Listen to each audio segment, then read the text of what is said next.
Hello again, this is Chris Dyer, applying for certification through the Napoleon Hill Foundation Institute for coaching certification. And this video is strictly on the subject of specialized knowledge. And this was actually very exciting for me to be able to combine my specialized knowledge and my history with the teachings of Napoleon Hill. And being able to use my education in today and what distinguishes me and sets me apart from other coaches.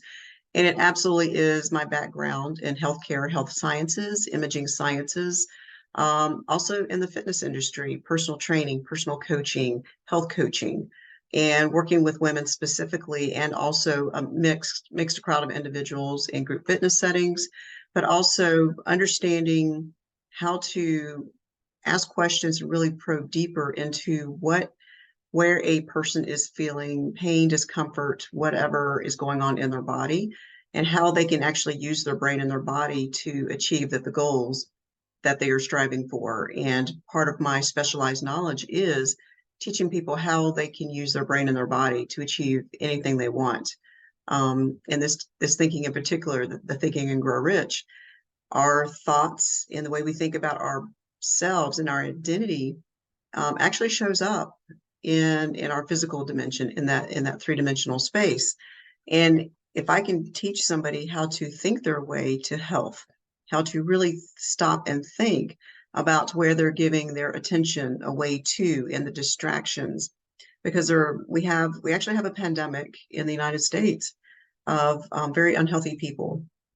And we're not talking just about physical, but also mental. So we talk about mental health and stability, emotional health and wellness. We're not talking about just what we look like and what the number on the scale is, or whatever the particular size of clothing. So there's a huge opportunity here for me to share my knowledge and what I know about how the human body works, how it's supposed to work effectively, and trusting in that. Napoleon Hill talks about infinite intelligence. I like to talk about absolute intelligence. The body has an absolute intelligence. It wants it to be healthy. And when we give it exactly what it needs, the body has a tremendous capacity to reheal itself. And there are a lot of emotional wounds, spiritual wounds, mental, psychological wounds that people continue to carry. This is a carryover from my last video.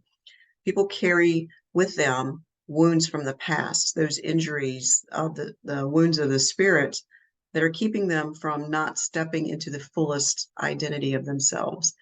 And so when we want to help people heal their body, whether it's they want to be healthier, they want to have more stamina, they want to have the energy to be able to do and have the capacity to do the things that they want to do all the way until the day they take their last breath, there's an opportunity to instill habits, quality habits that are going to help them get them closer to those goals.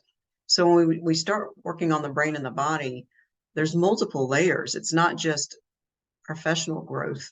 There's personal growth that happens at the same time, simultaneously. It's who we actually turn into in this. We think we're growing our abundance in our bank account, in our professional lives, in our business as an entrepreneur. But really what happens is when we embody this information and take it into and embrace it into our physical dimension, and how we can really truly take back control and release the dependency on medications, doctor's care. There's just so much power that we can take back to ourselves. And there's a lot of modalities that support that are naturalistic, that are holistic. And as I'm expanding my knowledge, going from, being strictly academic, knowing and how the body works academically, but understanding how it works spiritually in energetics, in quantum physics. And so all of this new learning in this past year, working with Napoleon Hill and other teachers and trainers that I've had the time and the experience to bring in, is helping me mold the specialized knowledge. And I really want to make it easy for people to really take the control back, instead of, or at least demonstrating where they're giving it away, where they're spending their time and their resources, because we are easily sold. We are a very consumerism society, and everybody has a quick fix, a pain pill, a potion, an empty promise. that's a temporary solution for a longer term problem. And so we can really get to where people are feeling discomfort in their body, they have inflammation or diseases showing up in their body. There are proven modalities using science and spirituality that actually help people heal it and take that control back. But Napoleon Hill says that knowledge is only potential power, just like our thoughts. And it's what we do with it that counts. It's knowledge. Knowledge has its value, but knowledge is also cheap. It can be bought anywhere or it can be found free on the internet. But I love the way he uses the word educate, which is the Latin term. It's to draw out or develop from within. And this has actually been a part of my process. I had education, I had that knowledge, and then I also had the applied knowledge, which makes you a professional. When you apply academic knowledge, it makes you a professional, and then you usually have a degree or a certification that goes along with that. But also, what helps also comes out is who we develop as an individual and really fullest form of self-expression, fullest form of, I like to say creativity is the highest form of self-expression. And this is where I found this chapter actually is what really tied the bow on the package for me, understanding my place and understanding how I differentiate and how I show up. But people pay for knowledge, they pay for experience, they join masterminds, which there's a collective of intelligence, right? My selective collective knowledge combined with somebody else's, and I love to use metaphors through music and movies, and that's part of my wit and my humor, and that's how I like to lighten up a room when I'm speaking from a stage, is create stories and analogies that people can relate to. And it's not enough to have the knowledge, but it's being able to process it and then teach it back into a language that people understand. So I like to use the mastermind as I like to bring the Beatles because I loved music and I love music, and the Beatles, they're a collective of four different individuals, four different creative talents, just genius talents in their realm in the music world in that time period. And they were never as successful individually as they were collectively as a group, as a foursome. So that's kind of a way that I like to paint the picture of a mastermind, right? You have all these collective ideas and energies coming together to form something exponential that could never be formed by one standalone individual person.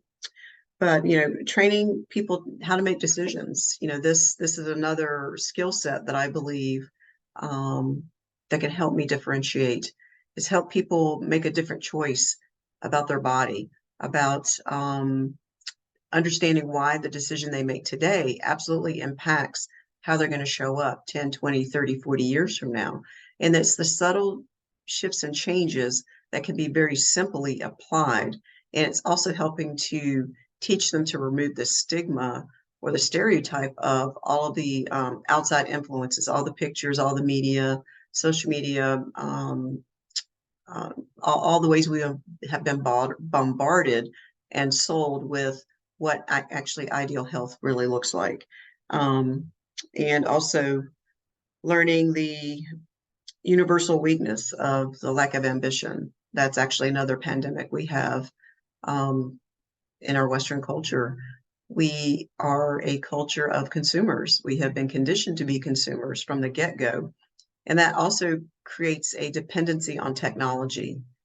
And I will bring this up again when we talk about the next chapter of imagination. When we become as a human species so dependent on technology, we actually lose a part of ourselves. And so when we can learn to make that disconnect of knowing, yes, technology is a tool, but we also need to connect to ourselves and connect to our own intelligence, our absolute intelligence, also our imagination, because technology is only as good as the minds that have already created it. And so when AI, the artificial intelligence, that's the squirrel now. Everybody's hanging their coat on that coat rack of AI. Again, it's only a tool.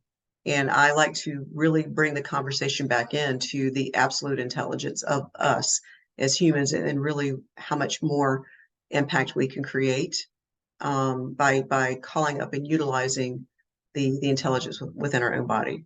So that is my discussion on specialized knowledge.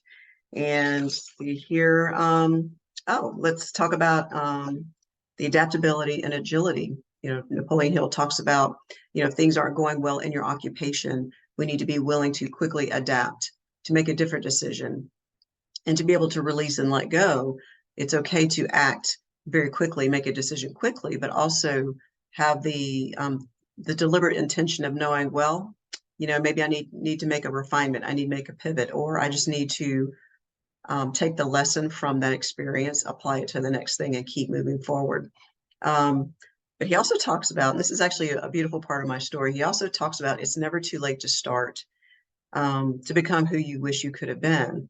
And this has come up several times in my life. You know, I mentioned my fitness journey. I was never athletic growing up. It was never introduced to me. That just wasn't a priority, and never did sports or anything like that. And yet, when I was 40 years old, is when I claimed the fitness journey for myself, which is a testament. It's never too late. And it doesn't look like perfection. And there has to be grace and space to allow our bodies to go through phases and transitions, and circumstances come up. But when we have the skills and the tools to be able to master and manage our bodies and our minds, that's when we know that we can trust ourselves and to do the right thing, and get back on the right path when the time is right. And maybe just having the right support system that allows for that. That's what I hope to be. And knowing that the way to success is continuous knowledge. I had sort of closed the book on myself after I got my fitness training, and I opened the books back up again 4 years ago and started studying more mentors, you know, guides, learning more about myself, reconnecting to myself because I had been so disconnected, and understanding where my strengths are. So this really, again, the specialized knowledge, knowing what I know, my experience, my professional background, sets me up beautifully for creating some magnificent impact. And I set an intention this summer, 10 million lives healthier, right? That's body, mind, and spirit. That's not just in the physical. And a lot of people are just focused on the physical, the weight, the number on the scale, right? The gravitational pull to the earth. And that's only one number. That's only one value. And there's so many other, I like to call them non-scale victories, non-scale values of how we can identify with what health has, what health actually looks like. Um, you know, the world loves a winner and has no time for a loser. That's one of his quotes in his book. And it's true. We always aspire to be the winner, but we have to be we have to be the winner in our own consciousness. And being a winner means also keeping that vibration high. Because when we drop to that lower vibration, people pick up on that. And that's actually one of the last few lessons that I've actually learned, is like really managing my energy, my ego, and my emotions, and keeping that energy on the high frequency. So that is my discussion for you for specialized knowledge. Stay tuned for number 3 when we talk about imagination. Thank you.